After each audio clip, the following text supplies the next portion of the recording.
Hey guys, so I am coming to you from my car because I promised you guys a video about how to shed belly fat or the mom pooch. So I really want to just stress the importance of nutrition whenever it comes to any kind of belly fat or excess fat in general. So there's not one specific exercise you can do to decrease the fat on your belly. It's actually total movement, complete and total movement, and just working out in general. But I really want to explain food. So the most important thing that you can do is actually eat food. If you're somebody that thinks that you can live off of 1,200 calories a month, it's not really sustainable, although it probably would get you the results that you wanted quickly. It's not sustainable. So the minute you start adding those calories back into your diet, you're going to probably gain the weight back.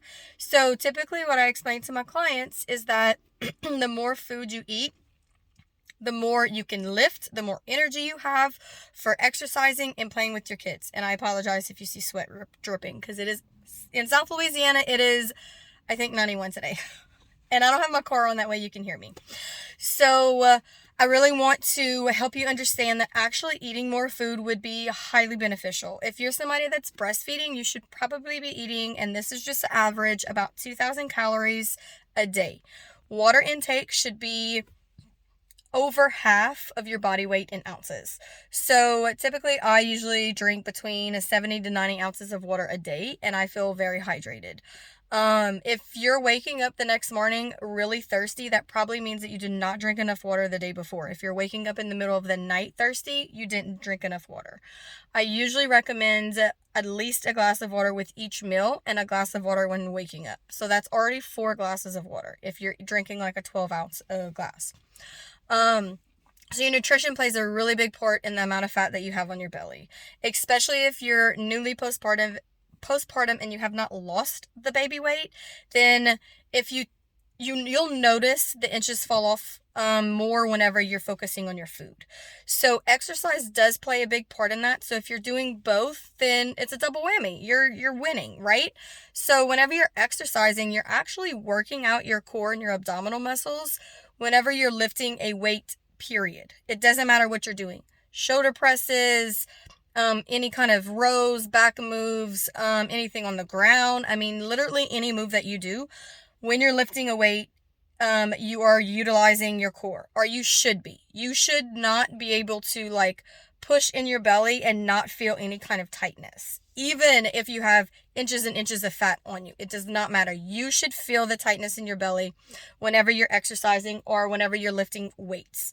So that is why it's very important for adding any kind of weightlifting routines into your daily habits, because lifting weights builds muscle, and muscle burns calories, and that's part of how you'll be able to lose that mom pooch. Obviously, some abdominal exercises, some core exercises, yes, target the lower body. So usually when you're laying on the floor and your legs have to lower, that's whenever you pull from the lower part of your body. So anytime doing any kind of, flutter kicks or bridges, things like that are really good moves to really work the lower part of your body. And I also really like planks, because those work all of your body. So if you're somebody that is worried about leaking, or whenever you sneeze, just having what word am I looking for? Having a lower function of your pelvic floor, then you really need to focus on engaging your core whenever you do those sorts of moves. So again, your biggest thing is drinking more water to lose the belly fat. Also making sure you're eating enough food. So I really need you guys to focus on eating food. Don't skip your 3 meals. Making sure you're drinking enough water. Making sure you're eating whole foods before you go to the pantry. Make sure you grab something from the fridge. If it's already prepped, that's a win. Also making sure that you're exercising. So adding weights and adding dumbbells to any kind of routine that you have going on. Cardio is great for losing weight, but my clients get so much success by just lifting. I think I have them doing cardio maybe once a week, maybe every other week. That's it. I'm really not a big fan of cardio, because whenever you just had a baby, you really need to focus on building those muscles again. And whenever you add high impact moves, typically you have problems with leaking, or just not being able to hold in your urine, or painful sex. Really anything down there, any kind of issues that you're having down there could possibly be a pelvic floor dysfunction, which means you need to work on those muscles before you add any high impact exercises.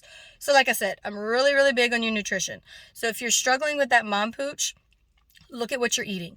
Just keep track of what you're eating. Like maybe, are you constantly eating the rest of your kids' goldfish after they are full? Are you grabbing the rest, even if it's 4? Are you grabbing the rest of that? Are you doing that every single day during the week? Are you also not exercising at all? Or are you not focusing on how much water you're intaking? All of this can play a part in your mom pooch.